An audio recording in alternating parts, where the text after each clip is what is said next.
सपा, बसपा, कांग्रेस और बीजेपी मुख्य दलों में नेताओं की आवाजाही लगातार जारी है। इसी के चलते सपा और बीजेपी कांग्रेस को लगातार झटके पर झटके लग रहे हैं। स्वामी प्रसाद मौर्य के सपा में शामिल होने के बाद अब बीजेपी ने समाजवादी पार्टी को झटका दिया है। आपको बता दें कि बीजेपी अध्यक्ष स्वतंत्र देव सिंह की उपस्थिति में कांग्रेस विधायक नरेश सैनी, सपा विधायक हरिओम यादव, पूर्व सपा विधायक धर्मपाल सिंह ने बीजेपी मुख्यालय में पार्टी की सदस्यता ग्रहण की। इस मौके पर हरिओम यादव ने कहा कि मेरा सम्मान समाजवादी पार्टी में नहीं हुआ, इसलिए मैंने बीजेपी ज्वाइन की। मुलायम सिंह यादव और राम गोपाल के साथ मिलकर हमने पार्टी को मजबूती दी। 45 सालों तक मैं पार्टी में रहा, लेकिन अब वहां कोई सुनवाई नहीं है। अखिलेश यादव ऐसे लोगों से घिर गए हैं जिनका समाज से कोई वास्ता नहीं। स्वामी प्रसाद मौर्य और मेरे जैसे नेताओं में बहुत फर्क है। आपको चुनाव के बाद इसका प्रमाण जरूर दिखेगा।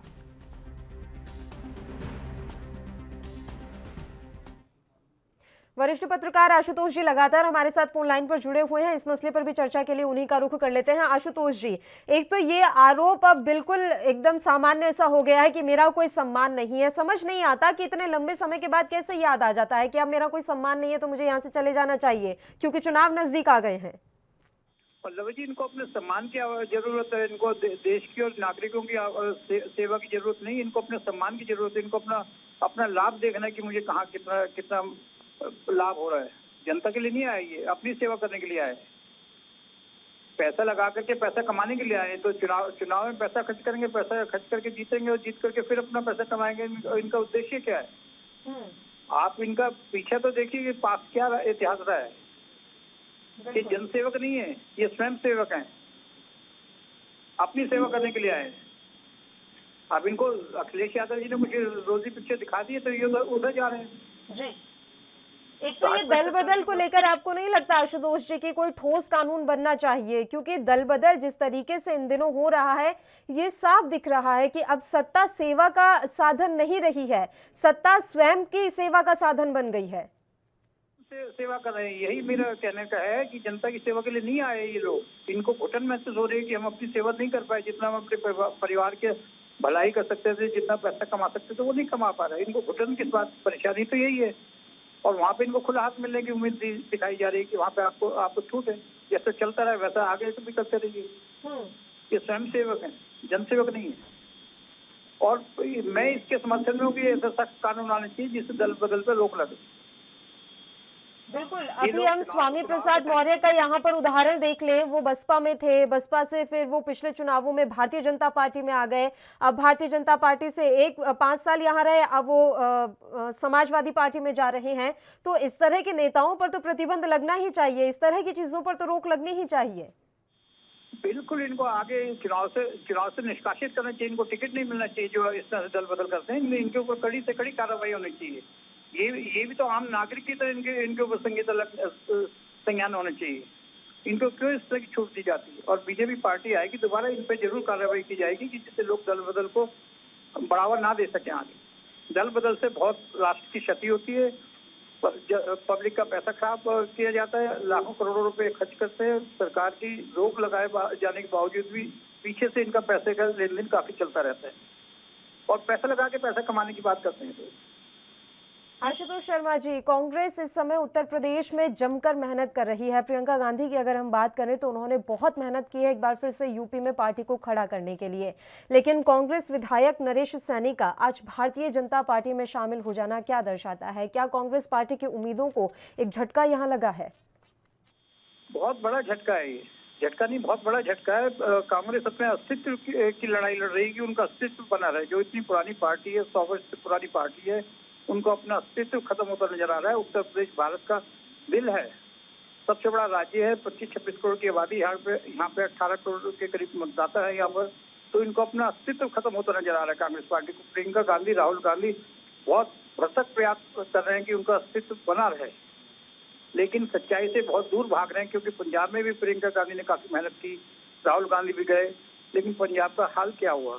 उत्तर प्रदेश में इनका क्या हाल है? इनको स्वयं मूल्यांकन नहीं कर पा रहे हैं। सपा लड़ाई जो होगी सपा और बीजेपी की होगी, कांग्रेस को पहले की तरह कुछ ज्यादा फायदा होने वाला नहीं है। और ये बहुत बड़ा झटका है कांग्रेस के जो लेकिन जितनी मेहनत प्रियंका गांधी ने की है, अगर हम इन पिछले 3-4 सालों की बात करें, तो क्या ऐसा लग रहा है कि थोड़ा बहुत जनाधार बढ़ सकता है कांग्रेस का? जो विधायकों की संख्या है वो बढ़ सकती है, थोड़ी सीटें जो हैं वो ज्यादा चली जाएंगी इस बार कांग्रेस के खाते में? देखिए, लगता यही है कि जितनी सीटें पहले थी उससे भी कुछ कम ही होंगी, बढ़ने की उम्मीद नहीं लग रही है। भले ही प्रयास कितना भी कर रहे हैं, प्रियंका कर रहे हैं, राहुल गांधी कर रहे हैं, लेकिन उनका प्रयास के कुछ मुझे साकार नजर नहीं आ रहे आसार। लड़की हूँ, लड़ सकती हूँ का नारा लेकर आशुतोष जी प्रियंका गांधी आगे बढ़ी थी यूपी में, तो क्या महिलाओं का सपोर्ट भी उन्हें मिलता हुआ नजर नहीं आ रहा है? ये इमोशनली ब्लैकमेल किया जा रहा है। Motion in emotion, she is trying to play with the emotion of the ladies in Uttar Pradesh, but I don't think it's going to make any impact on outcome of Congress party result. आप कहते रहिए। अब मैं ये देख रहा हूँ कि आपका पास्ट क्या, आपने 50-60 साल 65 साल राज करा, 65 साल में क्या दिया आपने उत्तर प्रदेश को? और आप तो हमेशा उत्तर प्रदेश से, आप पूरा परिवार उत्तर प्रदेश से इलेक्शन लड़के जीता है। उत्तर प्रदेश का तो विकास ऐसा होना चाहिए था, उत्तर प्रदेश में पूरे भारतवर्ष में एक अलग ही राज्य नजर आना चाहिए था जहाँ मैक्सिमम प्रधानमंत्री उत्तर प्रदेश से आए। बिल्कुल आशुतोष जी, रायबरेली और अमेठी सीट के बारे में अगर हम बात करें तो ये कभी कांग्रेस का गढ़ मानी जाती रही हैं। इस बार विधानसभा चुनाव में इन दोनों ही सीटों पर किस तरह के समीकरण बनते हुए देख रहे हैं आप? रायबरेली जब तक इंदिरा गांधी थी, उन्होंने बड़ा अच्छा इसका विकास भी करा और उनको बहुमत से जीत के आती रही है, लेकिन इंदिरा गांधी के पास से इनकी सीट रायबरेली अमेठी दोनों ही गड़बड़ा रही है, दोनों ही हिल चुकी हैं। इनकी नींव उतनी मजबूत नहीं है जो आज से 30 साल 40 साल पहले इंदिरा गांधी के टाइम में, राजीव गांधी के टाइम में थी, वो हिल चुकी है। बिल्कुल, यानी कि कांग्रेस को अभी यहाँ पर और भी इंतजार की जरूरत है, इंतजार अभी लंबा है। इतनी जल्दी यूपी में तो कांग्रेस की वापसी होती हुई नजर नहीं आ रही है। शुक्रिया आशुतोष जी, आप हमारे साथ जुड़े इतने महत्वपूर्ण मसले पर चर्चा करने के लिए। तो आपको बता दें कि यूपी विधानसभा चुनाव का ऐलान होते ही राजनीतिक दलों में भगदड़ मच गई है। सपा, बसपा, कांग्रेस और बीजेपी मुख्य दलों में नेताओं की आवाजाही का जो सिलसिला है वो लगातार जारी है। इसी के चलते समाजवादी पार्टी और बीजेपी कांग्रेस को लगातार झटके पर झटके लग रहे हैं। स्वामी प्रसाद मौर्य के बीजेपी छोड़ने के बाद अब बीजेपी ने समाजवादी पार्टी को झटका दिया। आपको बता दें कि बीजेपी अध्यक्ष स्वतंत्र देव सिंह की उपस्थिति में कांग्रेस विधायक नरेश सैनी, सपा विधायक हरिओम यादव और पूर्व सपा विधायक धर्मपाल सिंह ने बीजेपी मुख्यालय में पार्टी की सदस्यता ग्रहण कर ली है। इस मौके पर हरिओम यादव ने कहा कि मेरा सम्मान समाजवादी पार्टी में नहीं हुआ, इसलिए मैंने बीजेपी ज्वाइन की। मुलायम सिंह यादव और राम गोपाल के साथ मिलकर हमने पार्टी को मजबूती दी। 45 सालों तक मैं पार्टी में रहा, लेकिन अब वहां कोई सुनवाई नहीं हो रही है।